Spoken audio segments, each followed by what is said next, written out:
I love your glasses, man. Coming from you, Mr. Style Maven. So I went away on a retreat this last weekend and I packed my glasses because I'm always like, we need to have a million of them around us. And the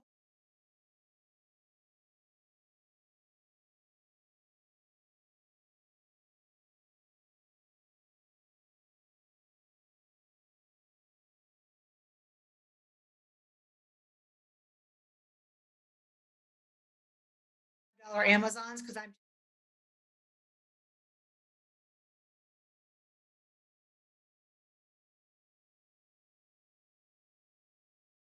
Very striking. And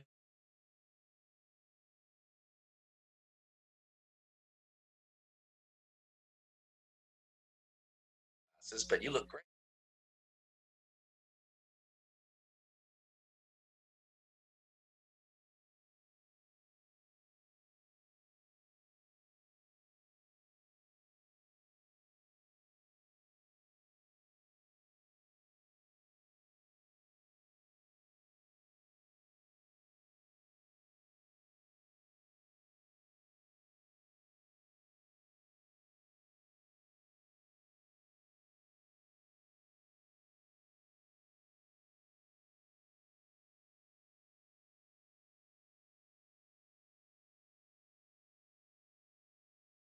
the questions. Yes, I Um, have. I and wrote them. I also, last time you were on, you guys were, No, at Urban Grace, and I'm it was still glad arm. I forgot to Okay. ask that question because that is something that I do want to talk about. All right. But yeah, thank you for Do you want reminding me. Do you want to talk about just your home there or how the last production went while you're there? Is that what you're thinking of? Well, I want to say that the last production was successful, and I want to say that the audience loved the venue, and that's the most important thing because Yeah. it really has. I don't know if you've been in there in a while, but Yeah. they've totally renovated the sanctuary.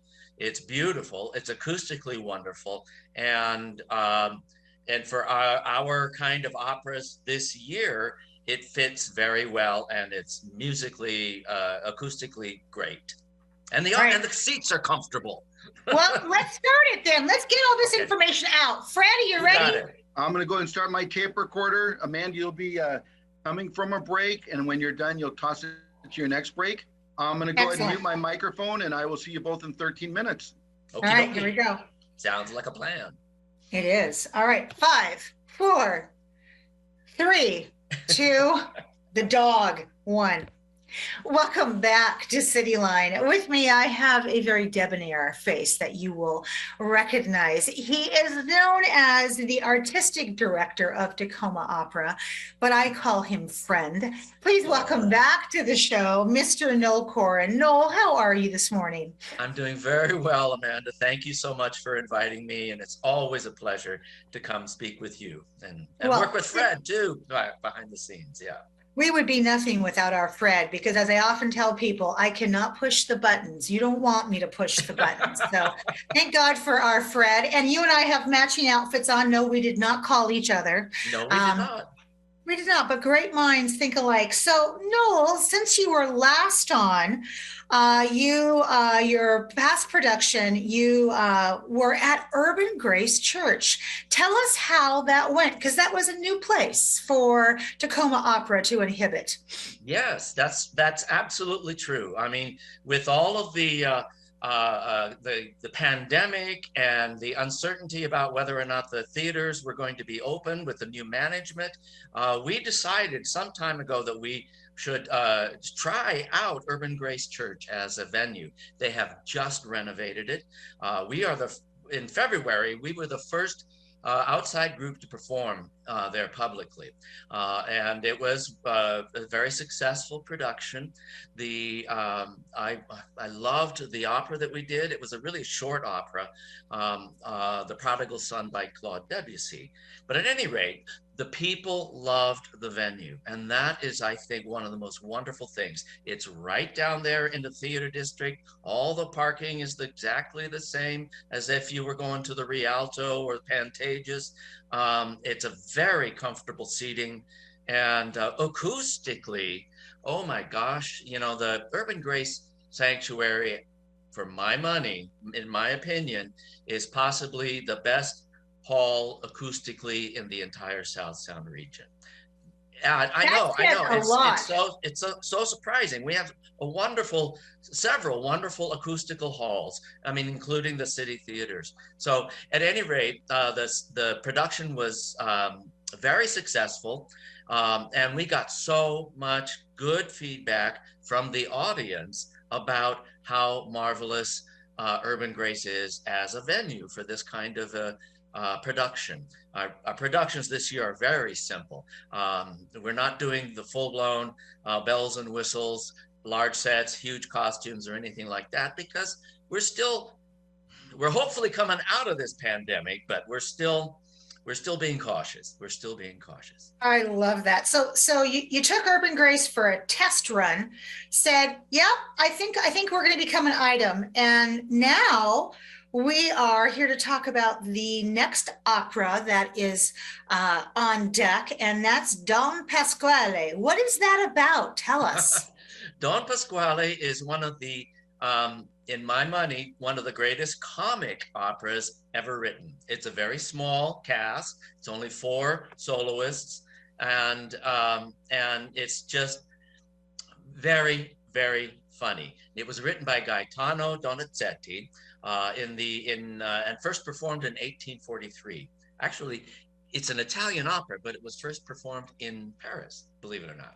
Yeah, it was the Teatro Italien, so it was kind of halfway in Paris or halfway in Italy. But at any rate, Donizetti was a virtual musical writing machine. He wrote Don Pasquale in 18 days. Can you imagine writing a 3-hour opera or a 2.5-hour opera in 18 days? He was amazing. He was amazing. And what's special about this particular opera is that all of the characters, well, 3 of the 4 characters are completely based on ancient characters from Italian Commedia dell'arte, which I don't know if you know what Commedia dell'arte is about.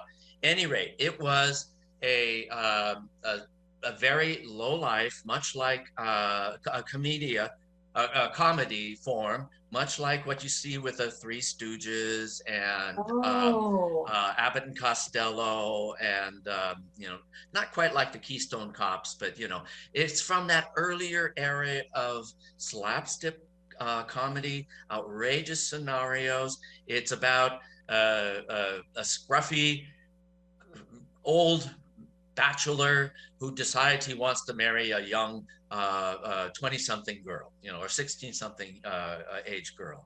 And so it's all about how this young lady and her friend and everybody else pulls the wool over Don Pasquale's eyes, and makes a total fool out of himself. So there is no pretense at being any kind of profundity in the opera or anything like that. It's just pure fun, and that's all it is. Yeah. I think we can all use a little bit of fun right now, can't we? We can. And when you said Three Stooges, I was in, because I have this thought about opera singers and opera artists, that they have one of their harder jobs in performing arts, because some people don't understand opera. Then there's the foreign language barrier. Then there is just the length of an opera sometimes. And all of that sometimes can cause people to go, I'm not quite sure it's my cup of tea. But when it's funny, and it's universally funny, my belief is that's how you learn to love opera, when it makes you laugh. Yeah. So tell us how long it is and who are the performers. And then rumor has it you have a guest director. Yes, a very special guest director, and I'll talk about him in a minute. So it's about between 2.5 and 3 hours. We've made a number of cuts because we don't want it to go too long. Most operas are written to be 3 hours or more, but you know, they don't need to be that long. We have made some very judicious cuts. So I'm guessing it's going to come in at about 2.5 hours, just a little over 2.5 hours. And then there will also be intermission, and we'll be serving refreshments, the typical concessions, snacks and sodas, and a glass of wine or two. Well, you know, if someone wants a second glass of wine, of course.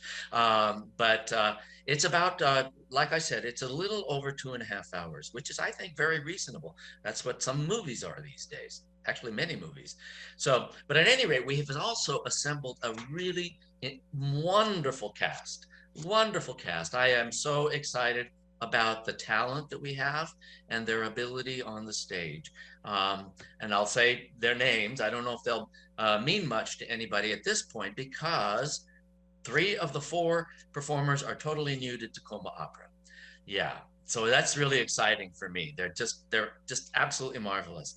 We have a Daryl Jordan is going to be playing the role of Malatesta, and he's the con man in the opera. He's the one that's pulling the wool over Don Pasquale's eyes, and his friend Mary Rose is playing Norina, and she's the young lady who is also in on the joke, shall we say, fooling Don Pasquale. She pretends to be a very, very, very sweet, innocent young lady.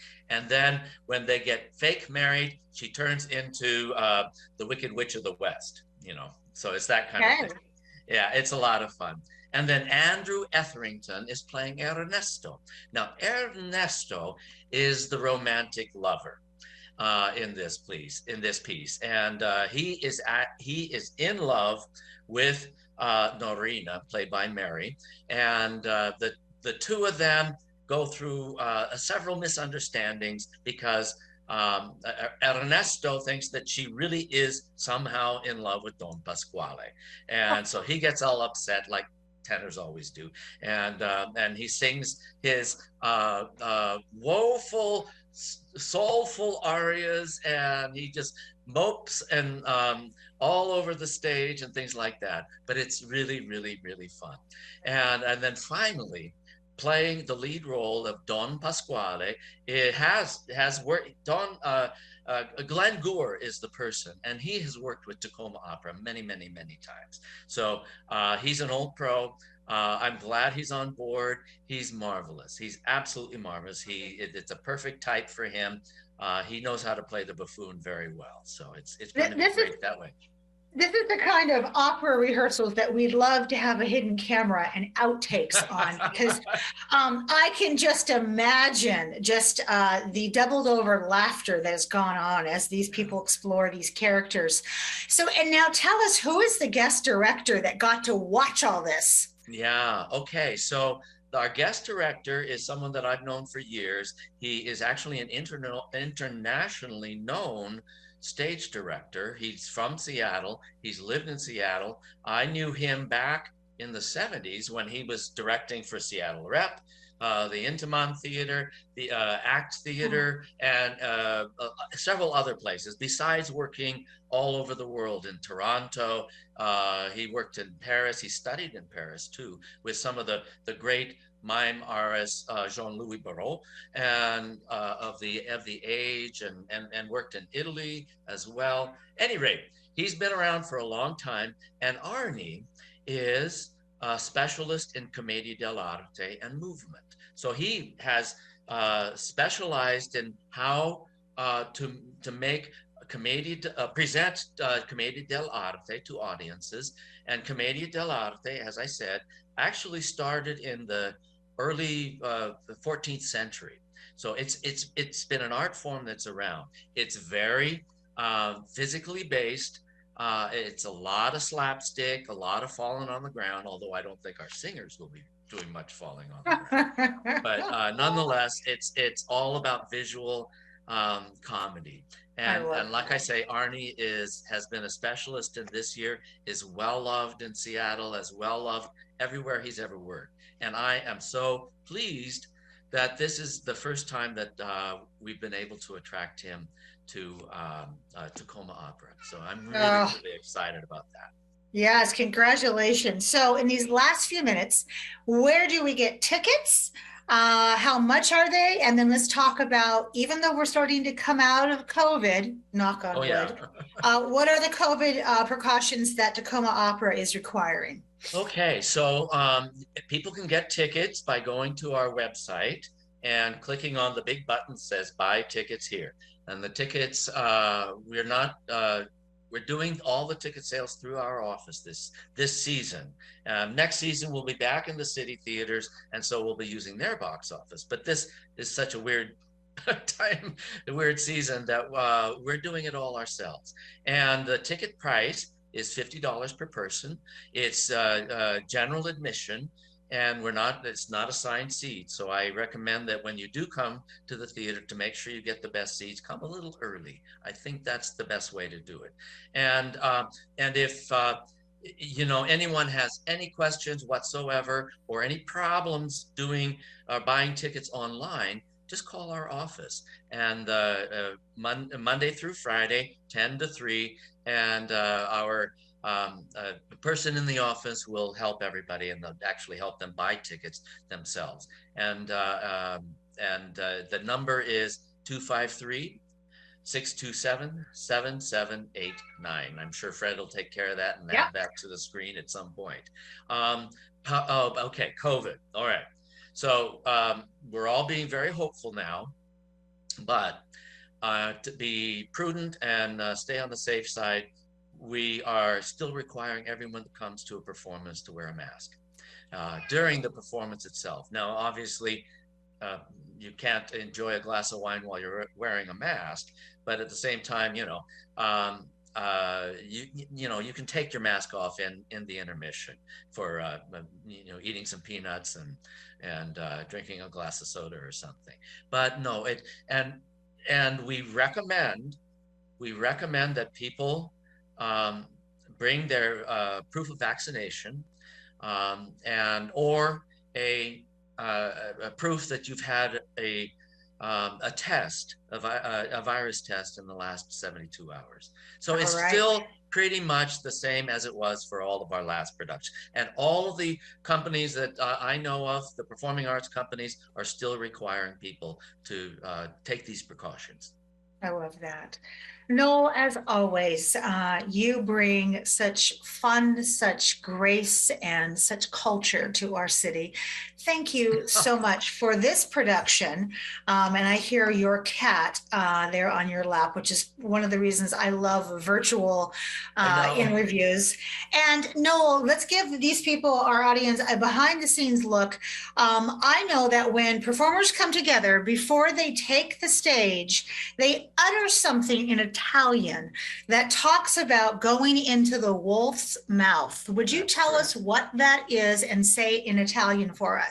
I believe it's al bocco ululupa. Okay. Actually, I come from the German school where we say toy, toy, toy. And so, but I think in bocca alla lupa, I think, is probably more appropriate for this production. It is. So bocca alla lupa, Noel, and thank you so much for being here today. All right. Thank you very much. Okay. It's always wonderful talking with you. You're more than welcome, my dear. We have much more to come on Cityline. We're going to take a quick break. We'll be right back. Don't go away. And we are all done. But yes, I love that phrase. I really like toy, toy, toy better because it has a better to it. Well, you know where that came from? No. It's the old tradition of spitting 3 times over a person's left shoulder. Well, that's shoulder. What I was wondering. It has a Yiddish feel to it. It's very Yiddish. Yeah, exactly. Yeah. Oh, Fred, when are we going to send this to wonderful Noel? And Noel, show us your cat. This is actually my big cat, if I can get him here. Now the cat's run off. Here he is.